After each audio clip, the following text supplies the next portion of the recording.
আসসালামু আলাইকুম প্রিয় বন্ধুরা, আরেকটি নতুন ভিডিওতে আপনাদের স্বাগত জানাচ্ছি।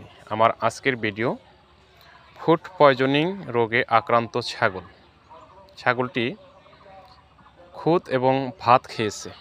খাওয়ার পর অনেক অসুস্থতে পড়েছে। খামারে চিকিৎসার জন্য নিয়ে এসেছেন আমাদের উপজেলা প্রাণী সম্পদ দপ্তর ও ভেটেরিনারি হাসপাতাল চররাজীপুর কুড়িগ্রামে। আসলে অতিরিক্ত কোনো কিছুই ভালো না। আমরা যারা ছাগল ভেড়ার খামারি আছে তারা এই বিষয়টা সবচেয়ে সাবধান হয়ে যাব যে ছাগলকে খুদ এবং খুদের ভাত বা রান্না করা ভাত এগুলো কখনোই খাওয়াবো না। এগুলো ভালো ফলাফল নিয়ে আসে না। অনেক দুর্ঘটনা ঘটে, কিছু ভালো হয়, আবার অনেক ছাগল ভেড়া মারা যায়।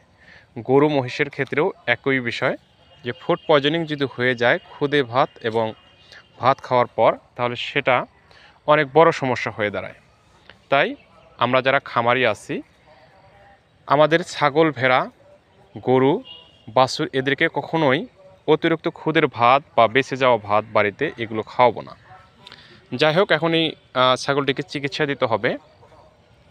চিকিৎসা বর্তমানে যে অবস্থা, একে সিরাপ ব্লড স্টোভ দিতে হবে 100 ml 50 ml খাওয়াবে, এবং সাথে যেহেতু আরও পেট ফাঁপাটা অনেক বেশি আছে, এই জন্য রুমেনাল পাউডার অথবা রুমেন প্লাস পাউডার 3 ভাগের 1 ভাগ খাওয়াবে দিনে 2 বার।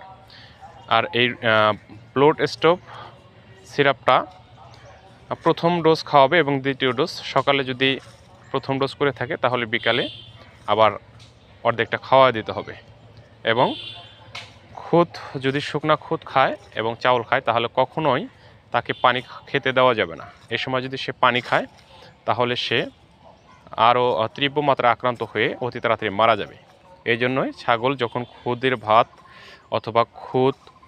অথবা চাউল খাবে তখন তাকে সাথে সাথে গলায় রশি দিয়ে বেঁধে ফেলতে হবে, যাতে পানি খেতে না পারে।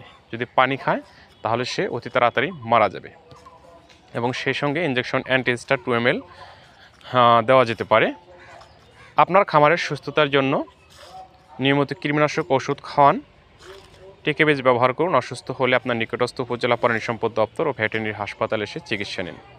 বন্ধুরা, ভালো থাকবেন। আমার চ্যানেলে নতুন হয়ে থাকলে চ্যানেলটি সাবস্ক্রাইব করে দেবেন, লাইক দিয়ে পাশে থাকবেন, শেয়ার করে আপনার বন্ধুদের দেখার সুযোগ করে দেবেন। এবং সবার আগে নিত্য নতুন ঘটে যাওয়া প্রতিটি প্রাণীর সম্পর্কে জানতে আমার চ্যানেলটি পাশে থাকা বেল আইকনটি বাজিয়ে দেবেন।